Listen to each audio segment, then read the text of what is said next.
Amanda, and I have a dear friend of mine with me, Lucy. You've probably seen her in past videos that we've done. We've had 4 conversations together about working deliciously.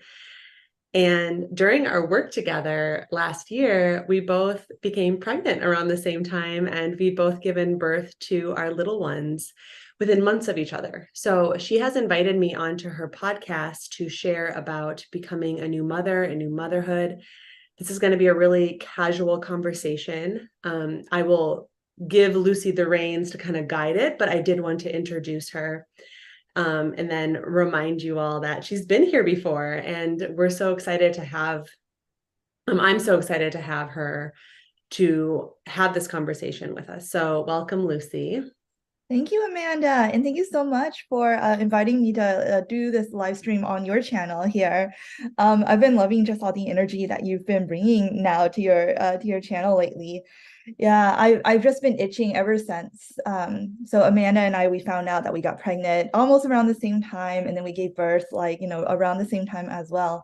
And it's just been so fascinating to just watch how this this little life form kind of unfolds before us, and then to see that happening with like a dear friend as well, like going through the same stages. And as I've been reading like some of your stories on Instagram, and also you've been sharing a bit on your YouTube as well, I like I just noticed that there's so much like transformation that's kind of happening, that I mean, you're constantly transforming, but there's this like kind of like a new level, and also like a new flavor. And one of the things I also the reason why I wanted to get in touch with you is that there is a lot of, actually, it's so funny that you released your did your recent interview about the struggle, or like being juicier as a mother, and how we can drop the struggle of motherhood. And that is something that um as a new mom, and meeting a lot of new moms, I've noticed that the struggle is like a very, very, very common story. And so one of the things that I would also love to talk about with you is like, how do you introduce more of that life energy into your life now, with your whole family, now that we are uh, dealing with a very different type of challenge that we've never dealt with before. So I guess just to start, like, what did you expect, like, when you first thought about motherhood, and how, what met those expectations and what was completely unexpected? So before I kind of get into sharing, I am still in process with all of this. Like I have a 6 month old at this point. He turned 6 month old yesterday. So this is all in process. I will not claim to be like an expert in figuring out how to be juicy as a mother. And I think I'm really curious about this conversation because we're both in it right now, Lucy. And it'll be actually really fun to look back on this conversation like months, years later, and say like, wow, look at us with their 6 month olds just trying to figure it out. And that's why I think titling this New Motherhood is really important. So if mothers are tuning in, feel free to say hi, and also drop your wisdom throughout this conversation in the comments, in the chats. Like I really think this would be such a valuable discussion to have. For me, motherhood, I think there's 2 things that I really wasn't expecting. So the first is the incredible amount of investment from the mother's body. And this isn't just physical, this is hormonal, this is emotional, this is time and energy, this is breast milk, this is sustenance, and how long it has lasted. Physically, that's what we always think of when we think of a pregnant body and like giving birth, and oh, did you recover physically? But really, for me, the challenge has been around the hormone fluctuations, the nervous system regulation, and the emotions and transformation that have been a part of that. So I was not expecting that, and I wasn't expecting it to hit me so hard. The second thing is that I've never really been a huge baby person, if that makes sense. Like I knew that, if I ended up getting pregnant one day, like I was really open to that, but I was never someone who was like, I need to have babies to feel fulfilled in this life. And I was very open to it, but I wasn't grabbing onto it. And I was always concerned, like, if I have a baby, will I be bored of playing? Like, will I get bored throughout the day?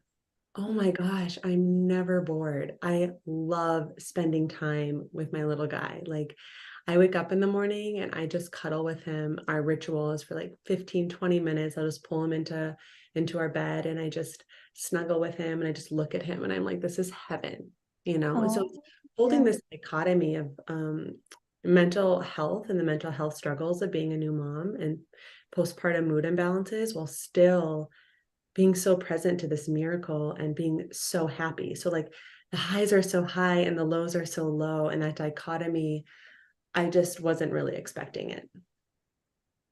I totally relate to what you say about just the emotional, like how much it can change you emotionally.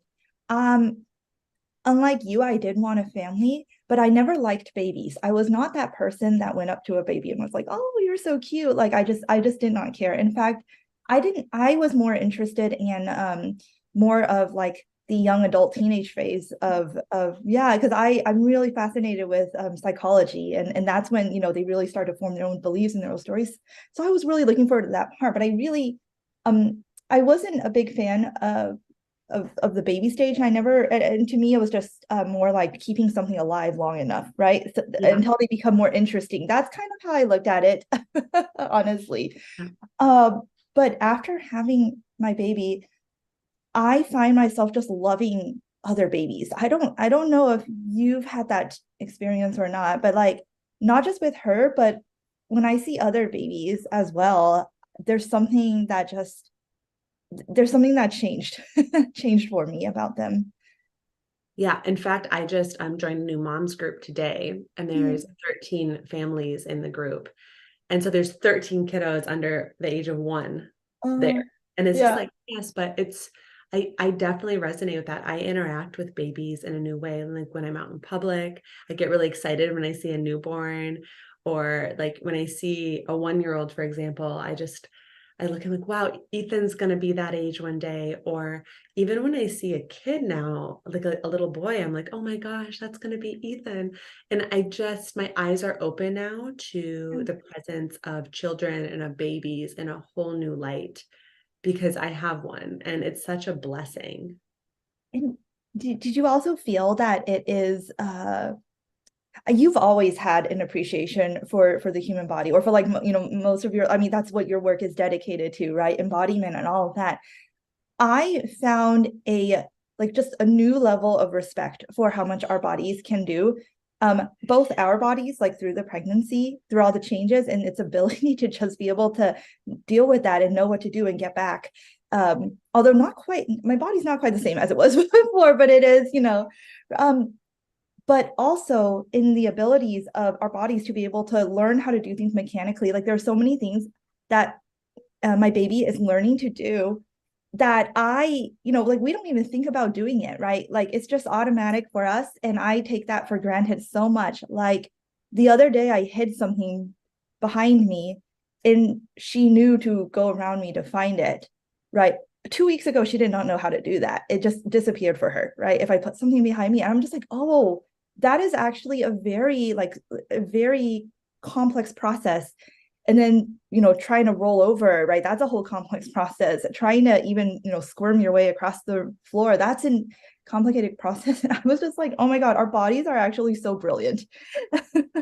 So amazing. And I knew like one thing that I always said to my friends is like, I would love to be pregnant and I would love the experience of giving birth. Like I was kind of a weirdo in that way because a lot of people I feel really fear that.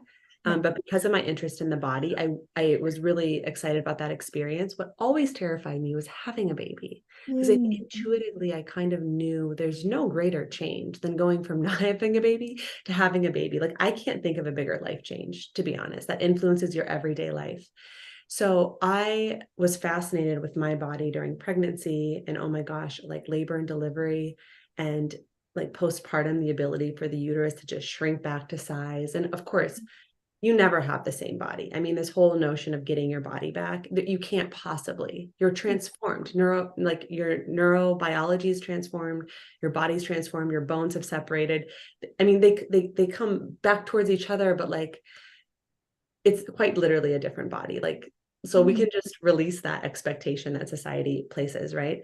And then now having my baby, and this is part of why I'm so fascinated and just watching him awaken to the world, it is amazing. And I made sure I have a toy subscription that comes with different activities that, you can play with your baby at different developmental stages, and it gives you ideas of how to play. And like also I have different apps that are like, this is how your baby's changing and this is how they're awakening to the world. And these things keep me really interested and fascinated. But I'm watching, yes, like a body grow every single day at a wild rate. And that's why sometimes I see like a 9-month old, for example, so 3 months older than my 6-month old. And I'm like, wow, like look at it from 8, like that is so much growth in just 3 months.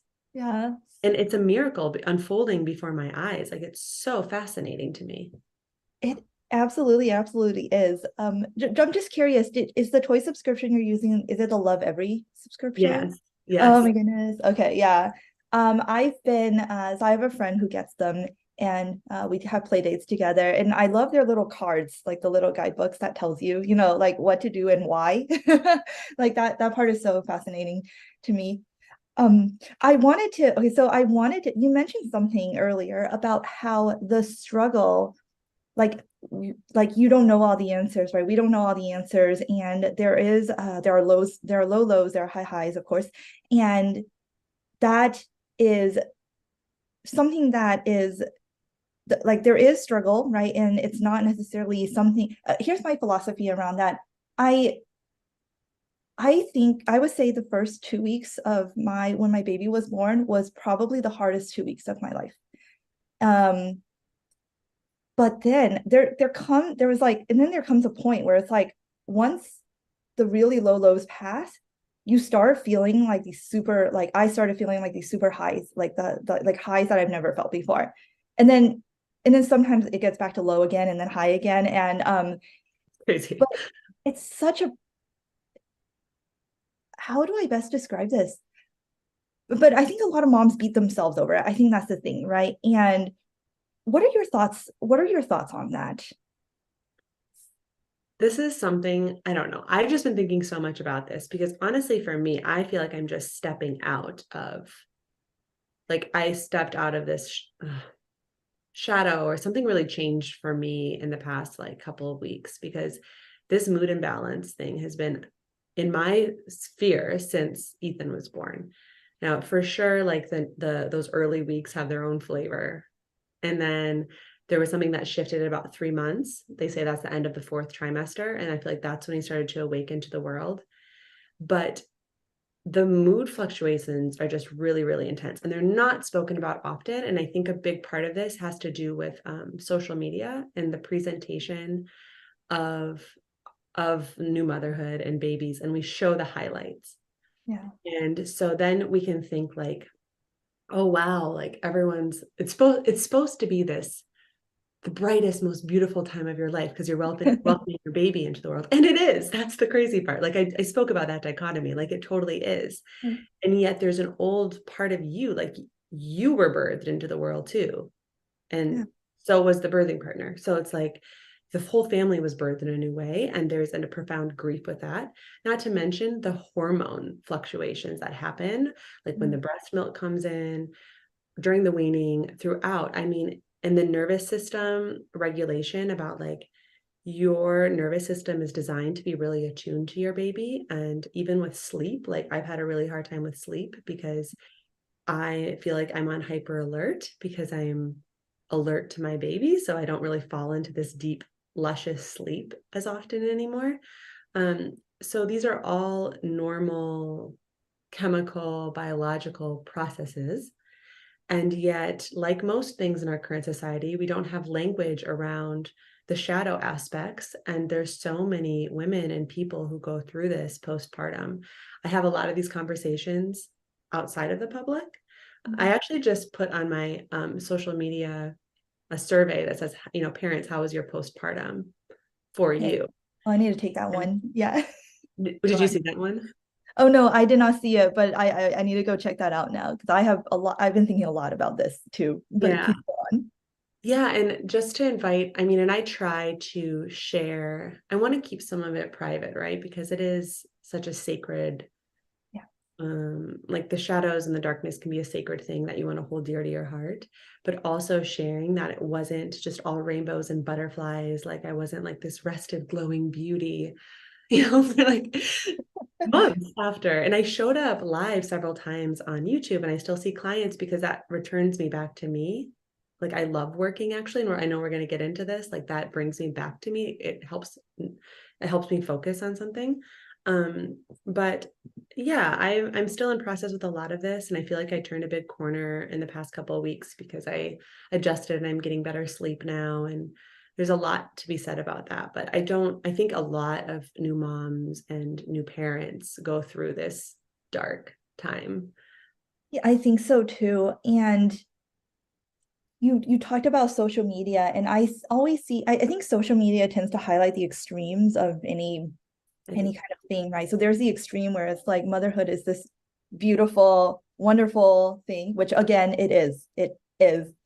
And we see a lot of content around that. And then there is also content where motherhood is just this terrible, like it's just nothing but struggle, and like people just complain, right? There's also the Instagram or the social media accounts where it's just parents complaining about how difficult it is.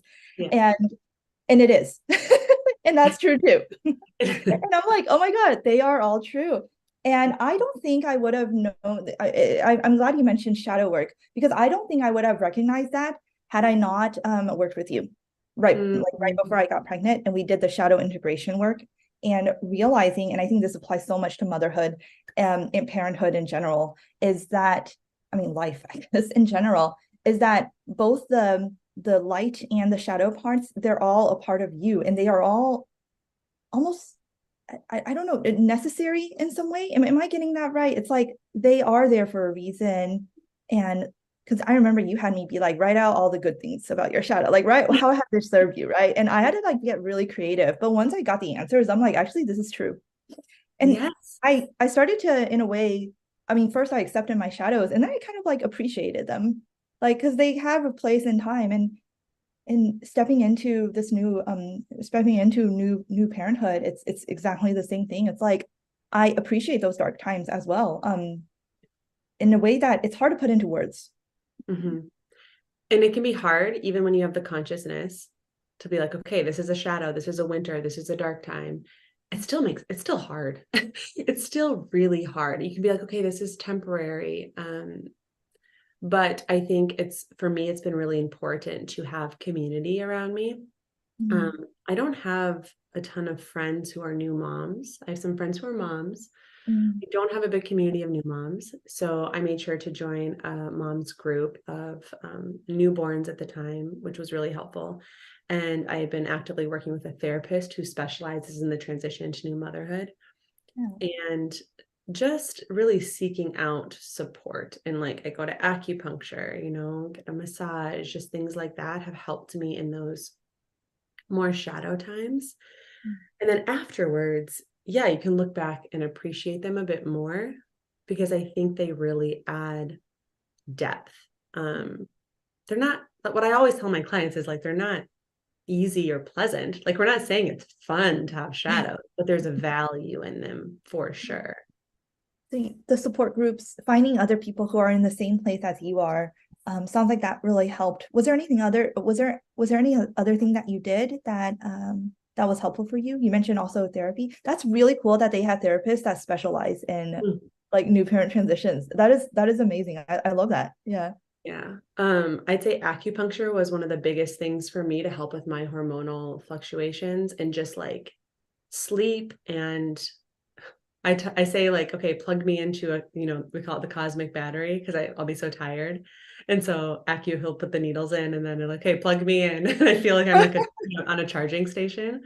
Yeah. So weekly acupuncture has been completely key for me.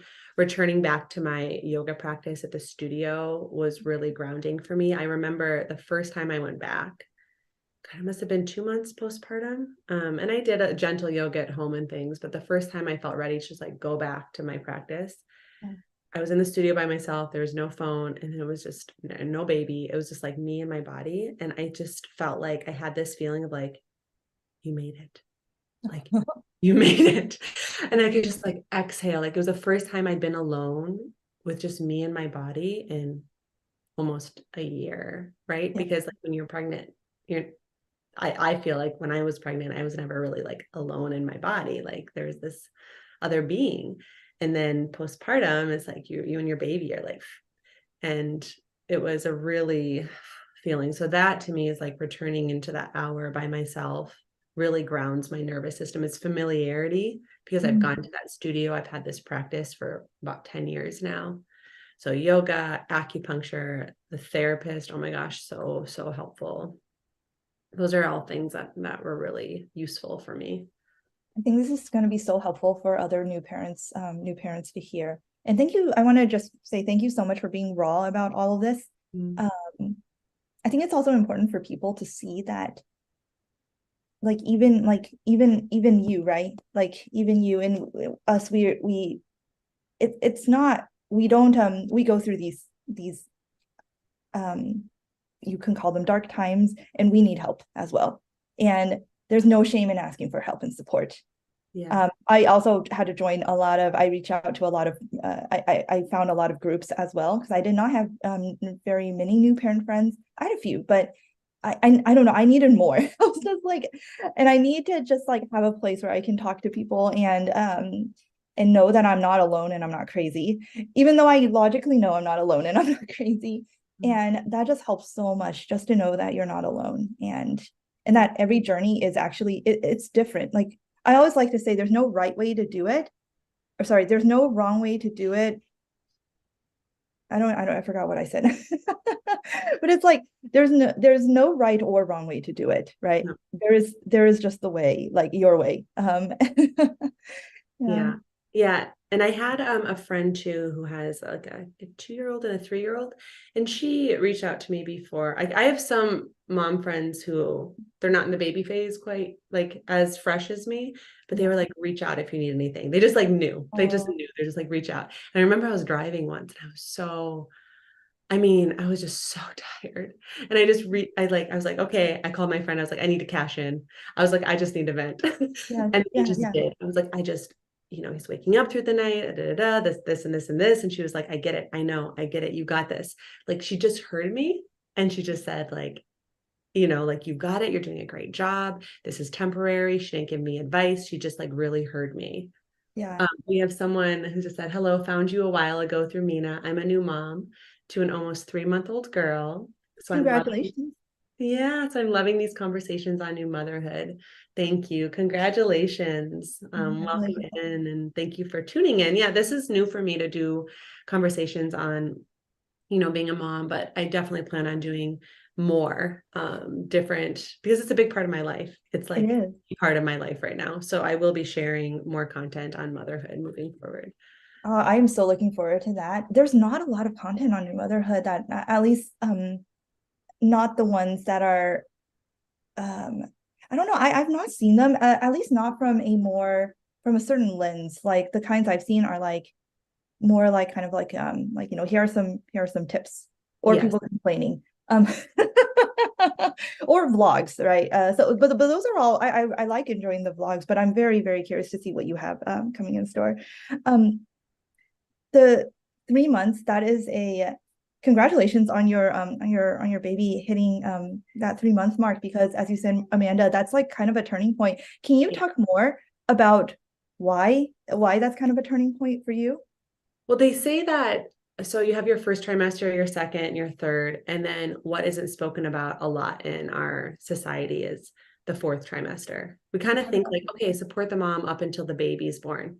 And then the baby's born, and then I don't know, we don't really hold the mothers and the families that much in postpartum. And that's literally the fourth trimester. Like the baby just left the womb, like so fresh, So there's this like growing in the womb. And then it's not like the baby just comes out and it's like, okay, earthside. Like there's still this like, it's like for the mother and the baby. And there's this connection that's really real. And this adjustment of like, okay, I'm in this body outside of this body that I was in.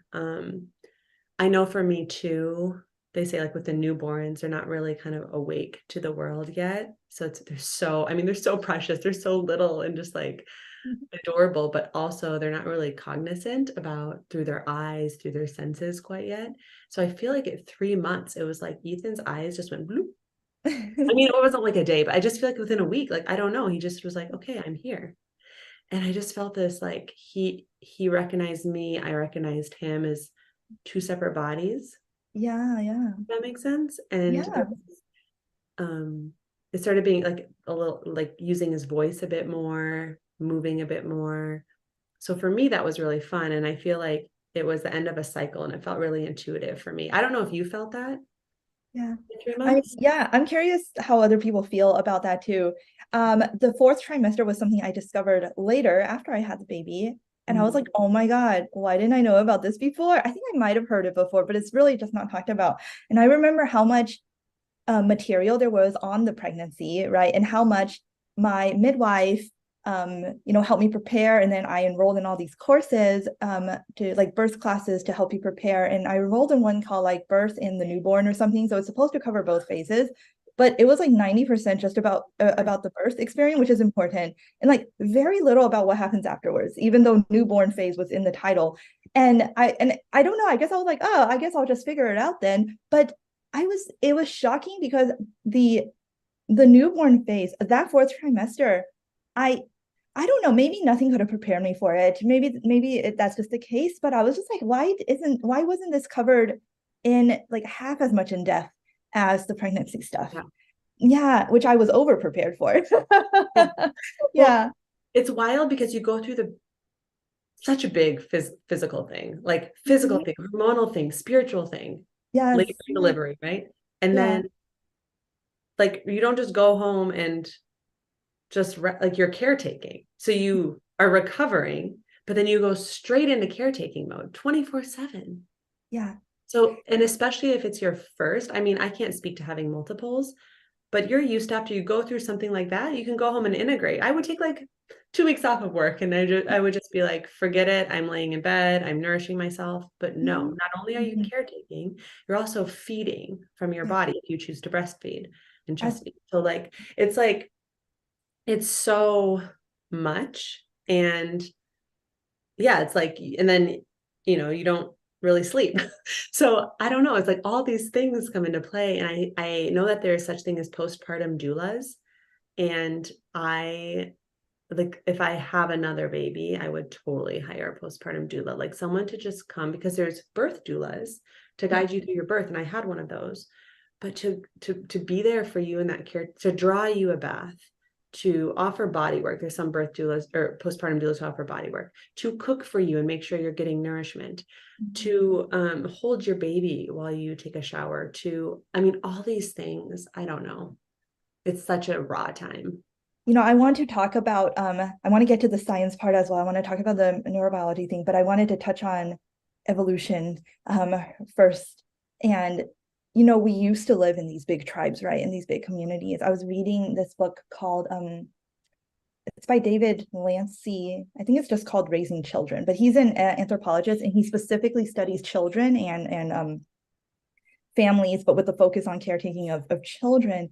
And we used to have like huge networks. Like after the mom gives birth, like she's not just it's not just her and the father trying to like figure it out. Like a lot of nuclear families, we are like that because we don't live together with most of us don't live together with our extended families, in at least in Western culture.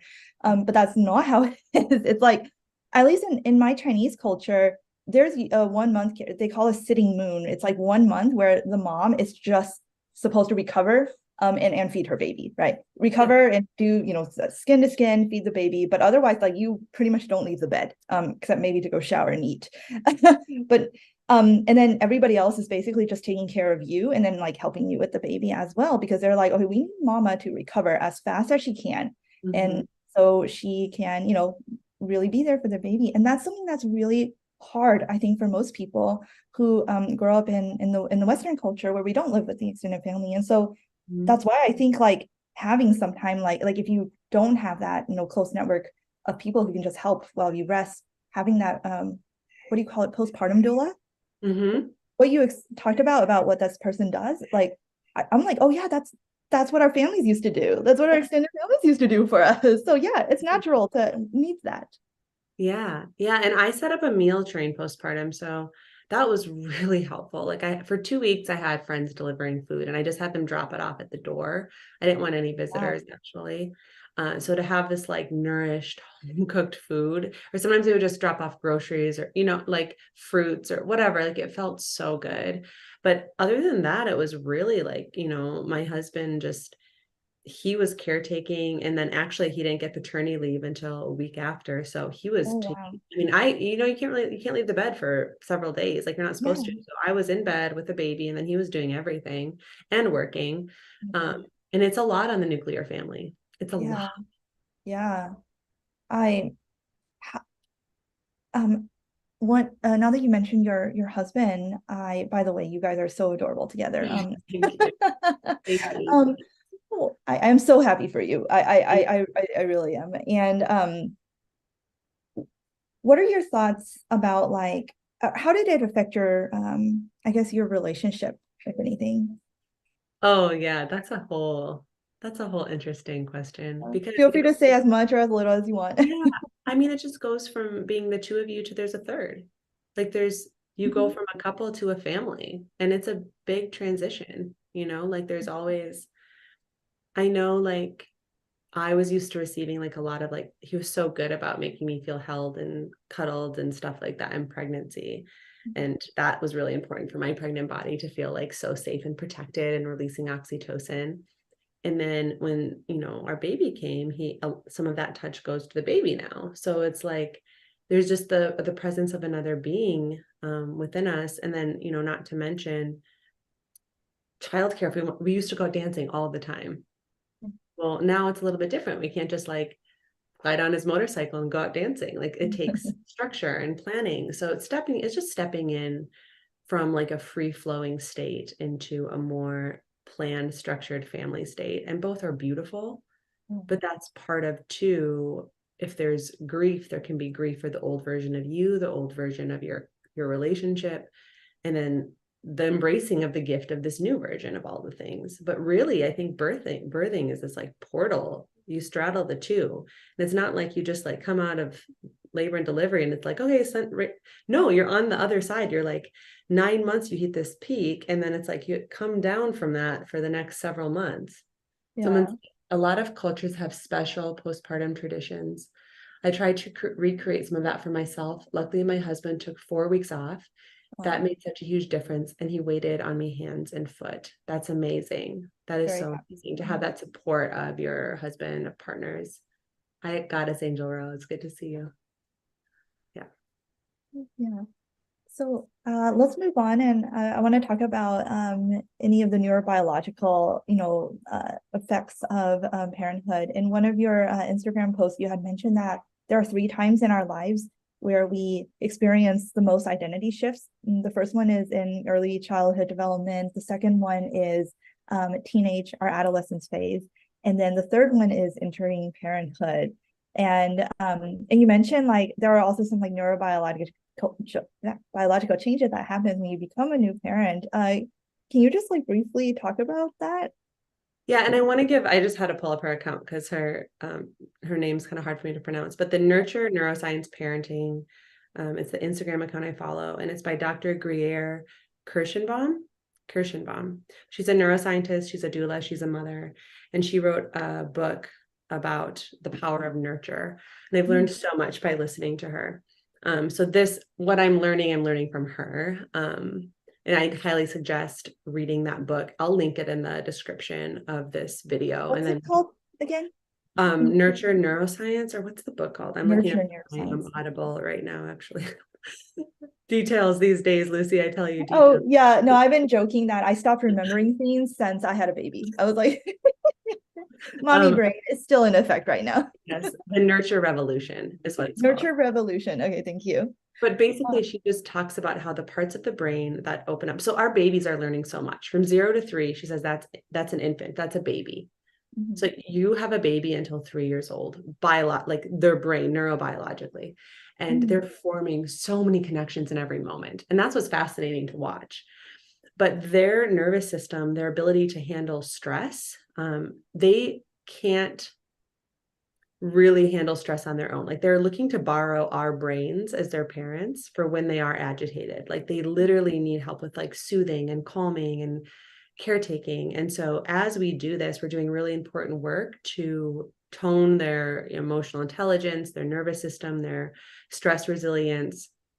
And then, come adolescence, that portion of the brain, like the limbic system, opens up again and becomes more plastic, and you go through a lot of changes. And what I did, so we know that, right? We kind of know like 0 to 3, we know adolescence, like they're times in life. What I had no idea is that portion of the brain is accessed again in matrescence and putrescence. Like when you become a parent, it opens up again. And this was actually something that surprised me. And it makes sense. Like, okay, so when I was at the very end of my 3rd trimester, my birth trauma came back into my consciousness. Like I kind of remembered giving, like, me as a baby being birthed and being taken away from my mom right away and wanting skin to skin with her. Like I felt that. And so I did this whole somatic experiencing session around that. And the same thing has happened now having a newborn. Like I have these more visceral memories. It's hard to explain because they're not conscious really. It's like a very subconscious thing, but I kind of remember being an infant in a way, and I can feel my neural pathways kind of opening up and being stretched. And what she says in this book is that we have the opportunity to reparent ourselves and to heal the parts of our nervous systems that maybe were ruptured in infancy when we become parents. And that power lies in the ability to nurture and to hold the baby close skin to skin, to pay attention, to tend to care for. And it's so empowering. But I can feel that. And I don't know if you feel this too, Lucy, if you feel your like a neuroplasticity going on in your brain, like if you can feel your brain rewiring. I don't know. I feel it. It's really interesting. I felt that. I definitely felt some change during the first 3 months. As you say, there was, I mean, I feel like I'm changing almost every month. There's something that like I'm seeing the world a little bit more differently. But those first 3 months, I don't know, I actually felt like I wasn't myself, which actually makes a lot of sense because there is an old self, right? That dies, right? So that a new self can take its place. And it was kind of at that 3 month point that the new self got really got settled, I would say. Whereas before it was just, I mean, half of it was just I was sleep deprived and in survival mode. So, like no energy to really be conscious, right? But then part of it was like there was this battle of identities happening. And I was like, I did not feel like myself. Like I'd be talking to people, but like it wouldn't feel like I'm the one. It was almost an out of body experience. It was kind of strange. But I mean, mainly all I was thinking was my baby. I was like, baby, baby, baby. That was like the only thing on my mind. Like there was like almost nothing else I was really thinking about. And then like I would say around like 2 months, it started getting, that's when we're like maybe 1 to 2 months, it started getting a little bit more clear. And then around 3 months, yeah, like there's this point, right, where you feel like, okay, this is a separate person now. Like that point, I did experience that. Yeah. It was like, okay, you are a separate baby now, and a separate person from me. And I don't know when that happened. It was not overnight, right? But by 3 months, that's, I did feel that. And then when she smiled for the first time, oh my God, I think something just drastically changed when your baby smiles for the first time. Yeah. But as for there was something you said about reopening like certain traumas, right?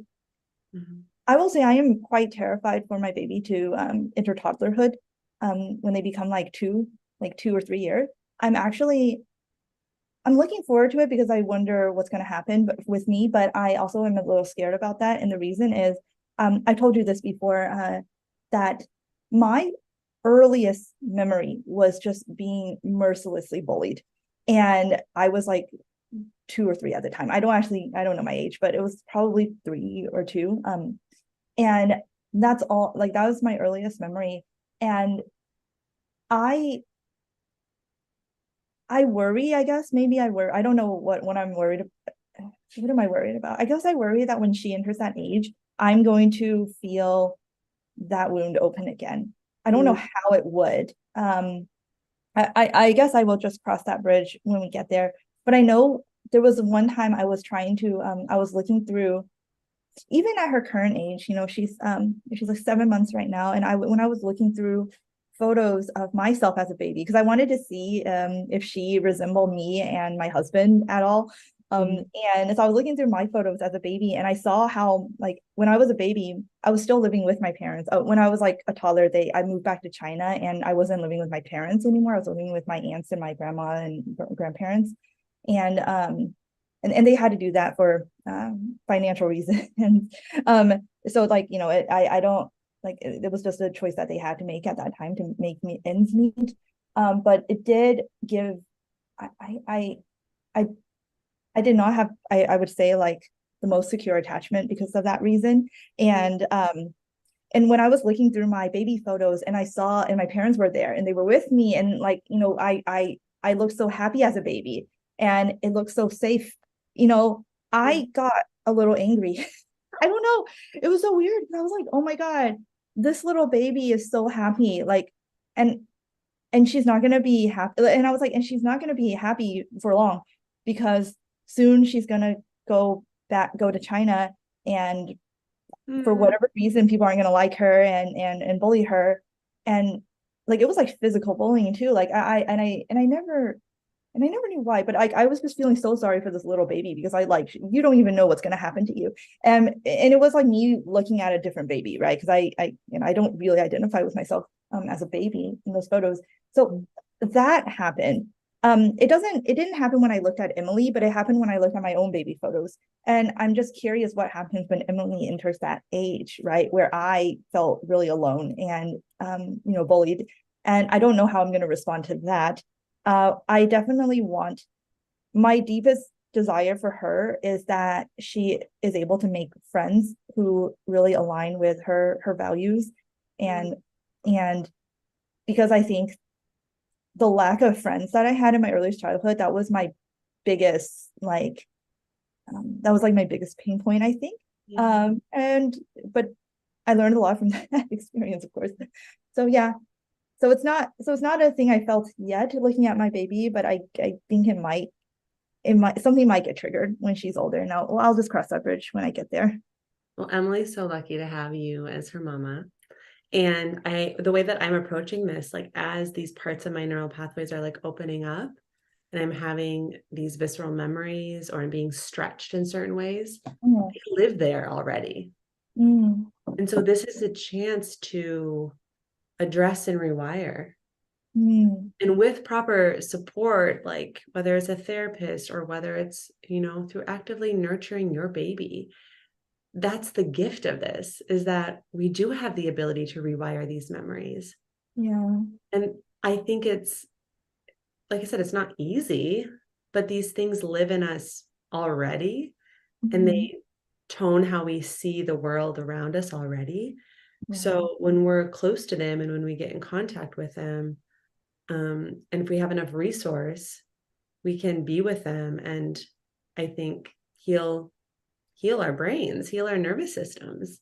It's Mm, such a gift. It's not easy. I'm not saying it's easy. It's really hard work, but we can change things for our babies. This is like that intergenerational healing, and then also change things in our own brains and our own minds. mm. Yeah, thank you, Amanda. I needed to hear that. Yeah, yeah.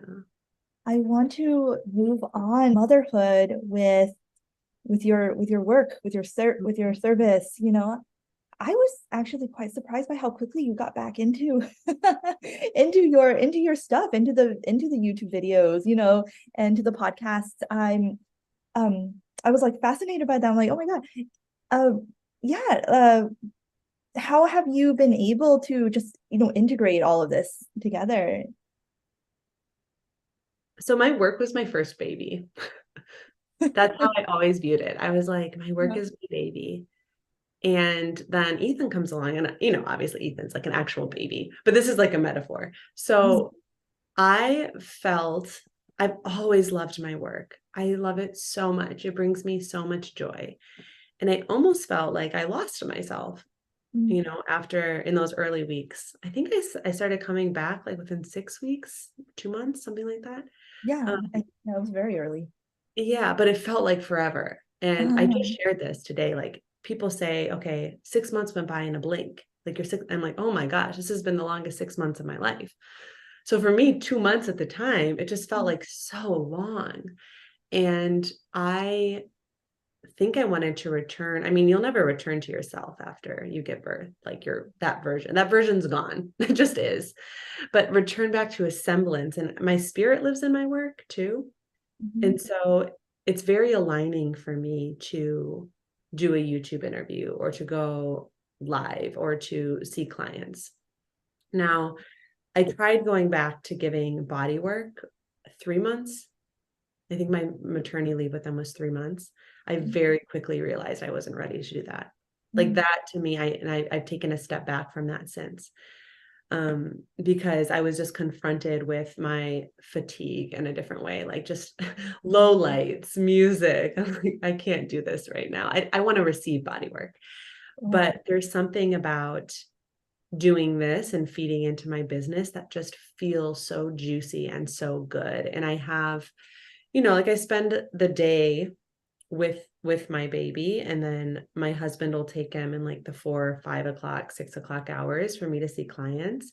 If he's napping, I can go on a live stream, or I can work on content for a live stream. So I have time and I love it. It feeds me. I love it so much, and I just feel immensely grateful that I have structure where I can maintain my business, where I have a business that nourishes me, and that I can still show up and spend all this time with Ethan during the day. Like, we've decided not to put him in daycare at this time, like a full-time daycare or anything. We just joined a gym that has a 2-hour daycare a day. So it's oh, kind of cool because we can yeah, drop him and then go work yeah, out. yeah.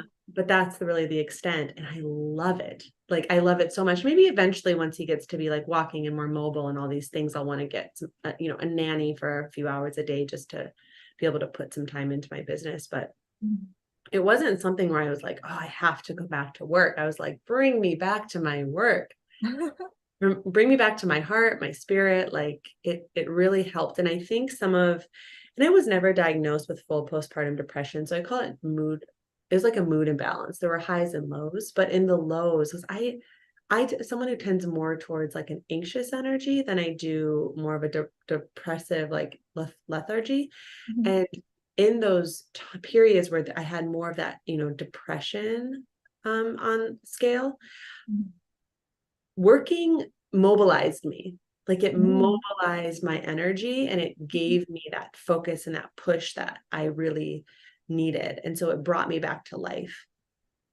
I love that you mentioned that your work actually energized you, right? It wasn't this thing you had to do. And when you went back to doing something that was not a good fit at the time anymore, you just said no.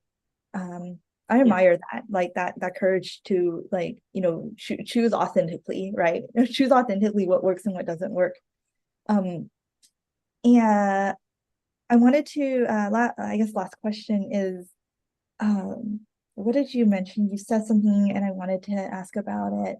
Um, it's going back to the whole like we're not the same kind of thing. So what changed for you? Like give us like one or two examples. Like what changed about what existed in the old Amanda that isn't there anymore and what's new, right? Yeah. The biggest change, and this is maybe I'll think of an internal one too, but externally, like I was so used to having all this time with myself to journal, Yeah. to take baths, to go to an hour-long yin class, to read.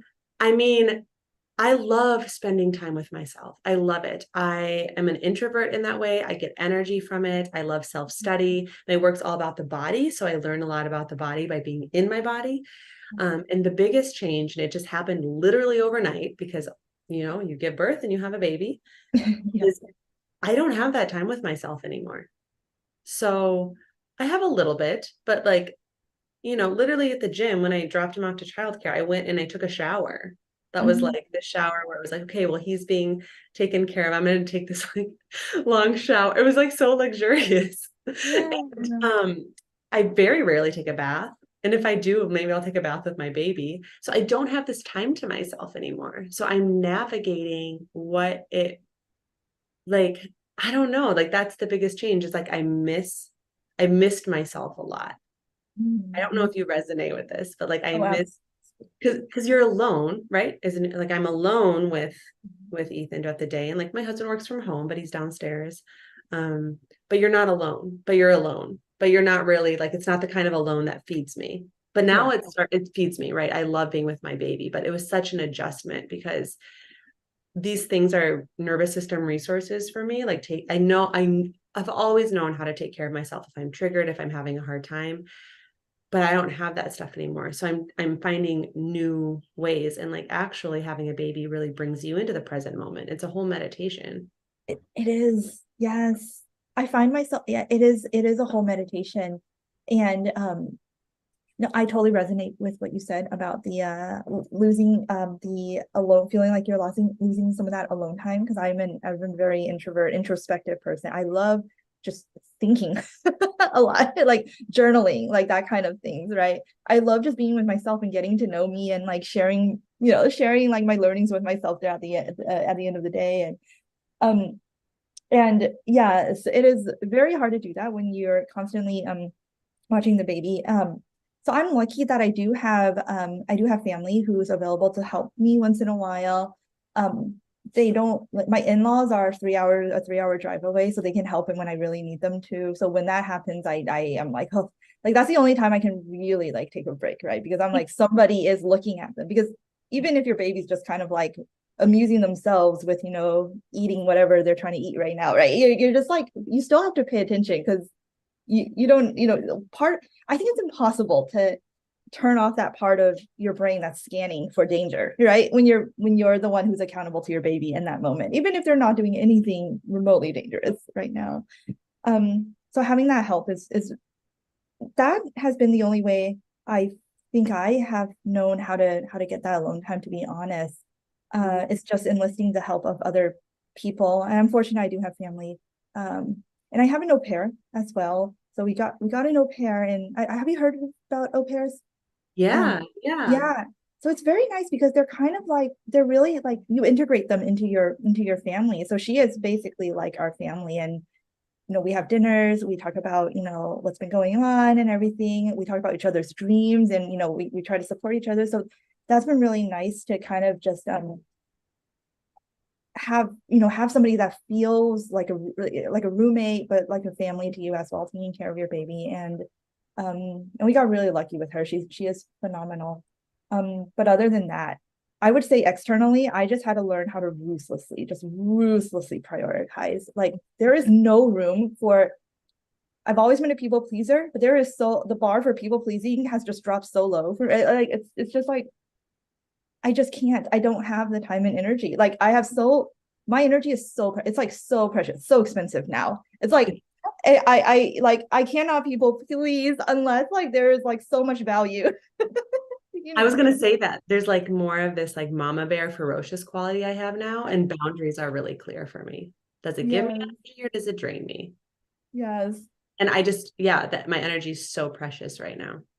I agree with you on that. That's a big change that I've had. It's like, and it's like that mama bear, like rawr, you know? I love that mama bear. I love that you said that. Yeah, I like that archetype. Yeah. Mm. Yeah, we have same. I was a housewife before having my baby, and I'm too an introvert. I love spending time with my baby, but it's been challenging trying to do some of the same things and balance self-care. Yeah, this one Mm. it just hit me really big because you go through this like such a big transformation, but then all the tools that you would have to move through the transformation that the old you had, the new you doesn't have. Right. So here are some things that I like. Okay, for example, now I'll do morning pumping. and I started doing my prayer journal on my computer so I can type more words faster rather than like I used to like light a candle and play a soundscape and like just write for an hour. Nope, I have like, 20 minutes in the morning, and maybe I'll put Ethan, because I spend the mornings with him, I'll put him in his pack and play, but sometimes he doesn't like that. So he'll just kind of be crawling around, maybe crawling up towards me, whatever. And then I'll just do my journal then. So that's like an example of something that I'll do. And obviously, like, my husband's great, and like I'll be able to go to yoga a couple of times a week and things like that. But I don't read anymore. I listen to things. So I'll strap Ethan on me. He loved being worn, and just face him out. And then he'll just watch me as I cook, and then I'll listen to something. So I'm still listening to books or podcasts and things like that. So if you find ways to like even things like, okay, I love painting my nails, but like I have to time it a certain way so that I don't need to pick them up while the nail polish is drying. Yeah. It's like things you don't think about. Yeah. So these are just examples. And like the gym membership is going to be huge because, like he's being cared for, and then I can go to a class, or I can go lift weights, or I can go just take a shower, sit in the steam room, like things like that. Thank you for all these suggestions. I love that this gym thing that you were talking about, it like does like just like the 2 hour daycare. So you're not like, it's not like so long to the point where you're like worrying about them, but like just long enough for you to get some really good, me time or workout time in. I need to see if I have something like this around me. This sounds really cool to have. It's great. And like, and still, so he, we just tried this out this week. I got a call from the daycare within an hour. And because if he starts to cry too much, then you're supposed to come pick him up. So still I'm in the middle of my workout, and like he's adjusting. He's new to like being around babies, being out of the house. I have to go grab him like an hour in. So still it's not quite there. And that's what I'm saying. It's like, Yeah. you know with a baby when they're going to need you. It just changes everything. Did you feel like there's this new level of like surrender that needed to happen? Because it's like you cannot like if I thought I wasn't in control of, life, like I couldn't, like we can't be in control of everything, right? That's one of the things I needed to learn was let go. Like if I thought I needed to let go then, I'm like, I learned it very quickly. I cannot control like almost anything. What's so interesting, Lucy, and I linked this conversation below. There is arrest and manifest. So in this conversation, we're talking about like surrender. Like we're literally talking about surrender. We're talking about creation. We're talking about manifestation, and we're both pregnant in that conversation, which is so interesting. And these tools that we were like going through, like, I don't know, they're so applicable to giving birth to a baby, becoming a mom. Yes.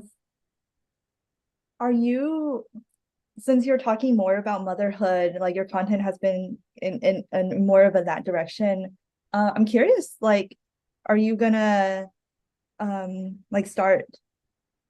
I was just thinking as we were talking, it would be awesome to have something like the live deliciously, work deliciously thing, but for parents, especially new parents. But I'm like, I don't know. Have you been thinking of doing anything in that direction?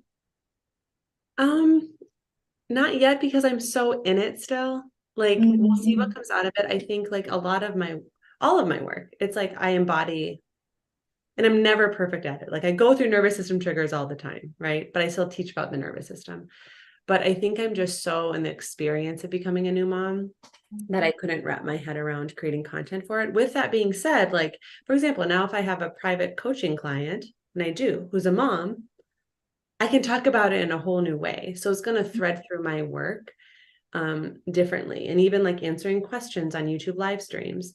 But a specific course, I haven't quite thought of it yet, because I'm still trying to get my feet under me of how to like care for my nervous system while being a new mom. I'm still trying to figure it out. And I have all these tips. But I would be open to it if something flowed through me, for sure.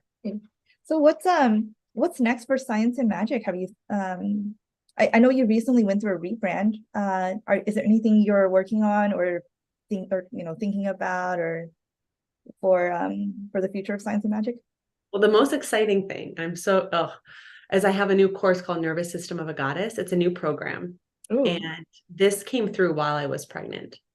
And it literally has flowed through my body because, Lord knows I don't have a ton of energy right now of my own caliber, but I feel like this is something that was like a gust of wind through me. Mhm. And it's 4 different levels. So the first level is called soften, and it's all about how to, work with your nervous system, soften your body, actually do it, not just learn about it, because feminine energy is soft and it's yielding, and it's has a lot to do with the nervous system, because if we don't feel safe, we're not going to soften. So that one's pre-recorded. It's ready to purchase now. And these are pre-recorded courses, and I host live calls every now and then once you're in the course portal. And the second one is going to be glow. So that one is in process right now. And that is all about like how to radiate, how to magnetize, how to be in your heart, how to connect with your beauty. Third one is receptivity, because once you glow, once you start to radiate, once you tap into your power, you're going to get all sorts of invitations. And so the art of receiving those invitations is a whole thing. It takes grace, it takes safety. And then the fourth one is surrender. So I have these 4 different levels, and they're both recorded live. So the third one will be recorded live, will be receptivity. But I highly suggest that you go through the different levels, and not just start at receptivity, because it wouldn't make any sense. you need that base of like understanding softened nervous system. So I'm really excited about this body of work, and I recorded it postpartum. This was one of the things that realigned me and recentered me to me. I love that it's called Nervous System of a Goddess, and it came through while I was pregnant, while I had a new baby. Like that's a really cool thing for me. So that's what I'm most excited about right now. How do people find that program so they can sign up for it? Yeah, I've linked it below in the show notes on this YouTube video, and then I'll send it to you for your podcast, and you can link it in the show notes. Excellent. Excellent, Amanda.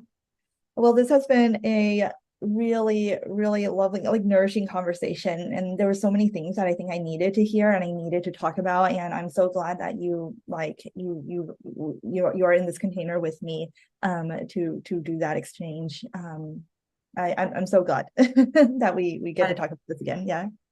Yeah, and thank you for asking these questions. They're important questions. This is the first time I've publicly really spoken about my experience in new motherhood. I've shared some stuff on Instagram in writing form, like in written, but first time on video that I've been as transparent as I have. So it felt really nice to just have this intimate conversation with you. And thank you for all of you who are tuning in live or in the replay. And feel free, please give this video a like if it resonated with you. Share it with a new parent, new mama, anyone who needs connection. Yeah, good conversation. Thanks. You're so welcome. Thank you for being here. So yeah, stay tuned for more content on motherhood. And thank you, Lucy, for being on the channel, doing it live. And I know I'll be on your podcast with this conversation. Yeah. All right. Thank you. Bye. Okay.